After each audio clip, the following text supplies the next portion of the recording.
So ngayon, nandito tayo sa Hong Kong.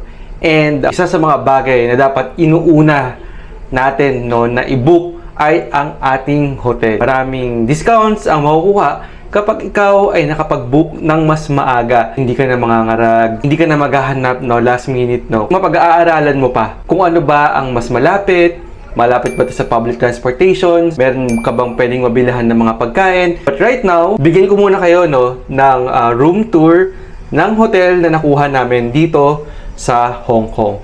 And by the way guys, ang pangalan pala ng hotel nito ay Nina Hotel.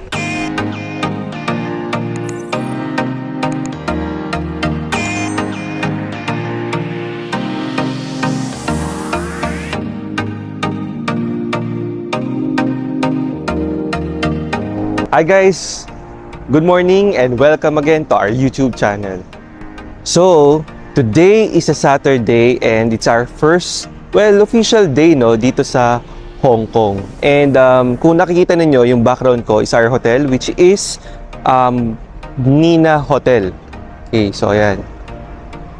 Mamaya, bibigyan ko kayo ng room tour for our hotel. And what I can say for now is that itong background ko is ang lakas maka-Korean novela. So tingnan nyo guys. I think ito yung mga scenes na may maghahatid, may magsusundo, merong konting drama and all.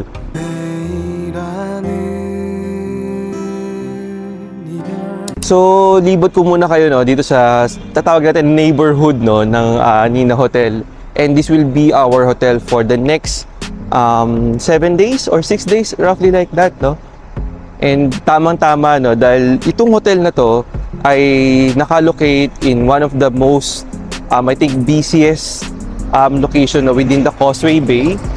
However, ang maganda dito is that lahat ng kailangan mo pag nag-travel ay nandito. So in my background, you would see already na meron kang makikitang Circle K.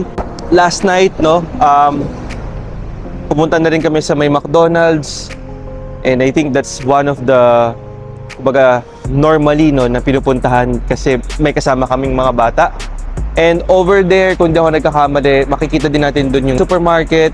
Meron din tayong para mga mini public market or mga tindahan ng mga gulay or mga prutas or fruits.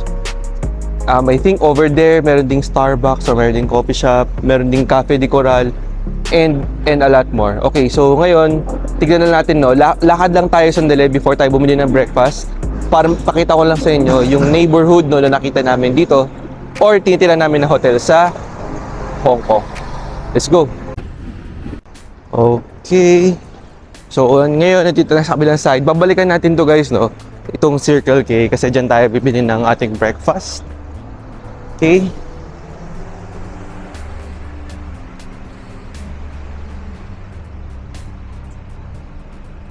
Sobrang sarap maglakad dito because sobrang lamig. Okay. So, yung sinabi ko sa inyo guys kanina, ito yung malapit sa may MRT, that's Tin Hau Station. And meron silang malapit na bus station. They have here delicious coffee. And of course, sino ba ang hindi nakakaalam kapag nasa Hong Kong ka, kulang yung pag-Hong Kong mo kapag hindi ka kumain dito sa Cafe de Coral. Okay? So one of these days, try din natin to, itong Cafe de Coral. Babalikan natin to. Okay? So that looks so yummy.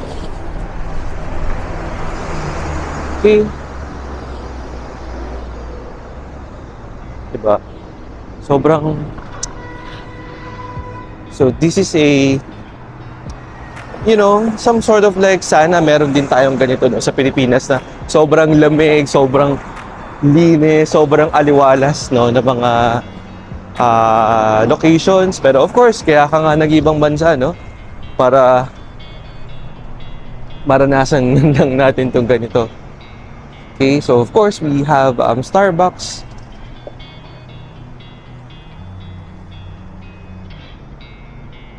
Okay, so I think one of these days also pupunta din tayo dyan.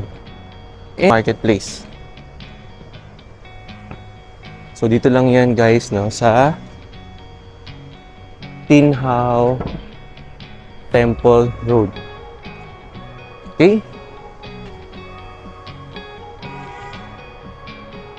Alright, so yan, napansin nyo guys, no? So, as I mentioned, lahat ng kailangan ninyo, no, kapag kayo ay nagka-travel, lalong-lalo na meron kayo kasama mga bata, ay nandito na, no, sa location na nakuha natin sa may Nina Hotel sa may Causeway Bay. Okay?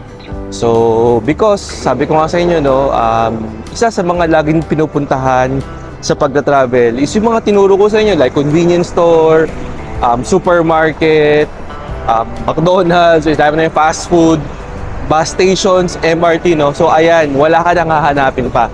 Okay?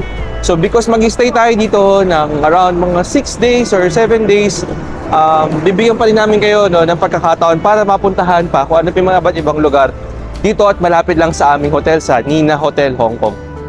Okay? So, ngayon, punta na tayo, bumili na tayo ng pagkain, breakfast, kasi mahaba-haba pa ang ating araw. Let's go! Yan. So, yung room na nakuha namin is itong 3508. Okay? And, guys, ito, check nyo, pagpasok nyo, kakaiba itong room na to in a sense that normally kasi, ang mga hotel sa Hong Kong ay medyo maliliit. Pero for this case, since medyo napaaga kami ng pagbubook, I think mga 3 months or 4 months in advance, no, nabook na namin itong hotel na to. And I think sobrang okay yung desisyon, no, na mag-book kami ng mas maaga because of course, napag-aralan namin mabuti kung ano ba dapat yung kukunin namin. Okay? So itong room na to ay centralized yung kanilang air condition or air conditioner. So of course, you can see it here, no? And then you just need a card to make sure, no, na open or naka-automatic open yung lights ninyo, no, dito sa loob ng room.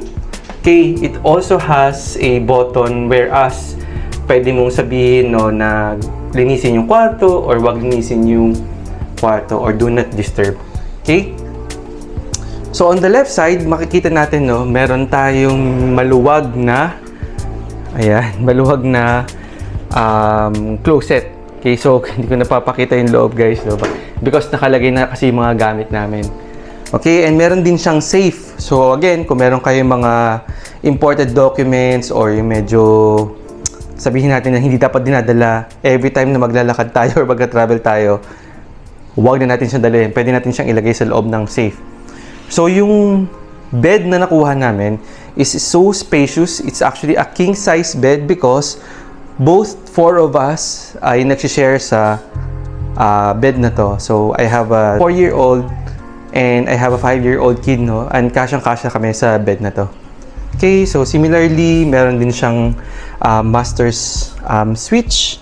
Of course, pwede mong i-control yung light. Okay, maganda yung beddings natin.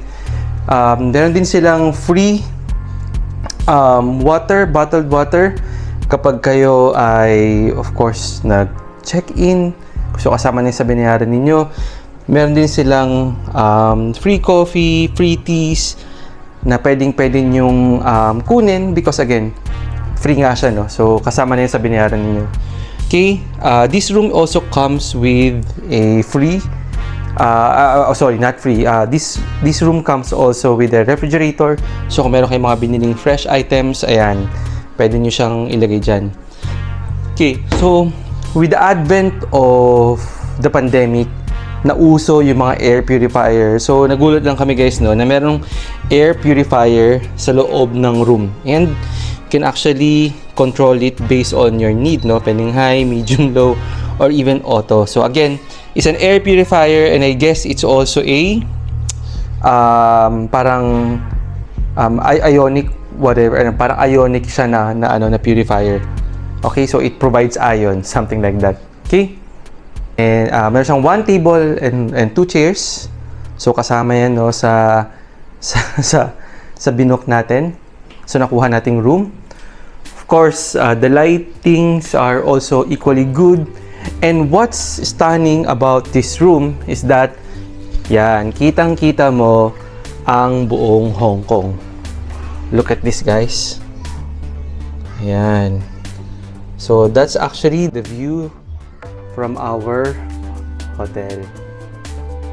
Okay. Yan, okay.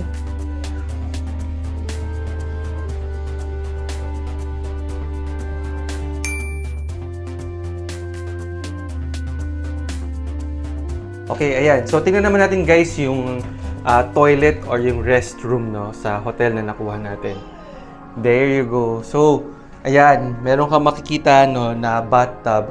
Guys, ito isa sa mga requirement. Although this is a personal thing, no, requirement namin to mag-asawa no, na magkaroon ng bathtub. Because our kids, Paolo and Ollie, would love to have like a bonding time, no? Every time na nag-hotel kami sa labas, dito sa bathtub. Normally, meron naman sila mga swimming pool, but on this case, I think mas panata kami, mas kontrolado namin yung oras. And masaya kami, no, na kapag may bathtub because, again, hindi lang kami masaya, guys. Masaya din yung aming mga kiddos. Okay? So, this hotel also comes with a free body wash, hair conditioner, hair shampoo of course, and meron din siyang sariling hand soap. Okay? Also, again, with the advent of pandemic,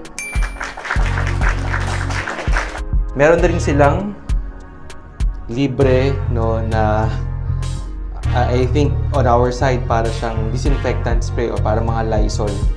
Okay? So, ayan. Kasama yan guys sa ano no, sa hotel, no? I mean sa room amenities na na-book natin. Okay? Okay, so meron din silang guys libreng room sleepers. Okay, so technically one is for medyo maliit, no? So like nakalagay M or medium. And one is also large. Okay? Can you vlog? So, once again guys, no, maganda no, na binubook ninyo ang inyong hotel na mas maaga because napag-aaralan ninyo kung saan ba ang mas comfortable sa'yo and also with your family. Whether you need a convenience store access, a comfortable public transport, or probably just making sure no, na makakatipid ka sa iyong pagbubook. Okay?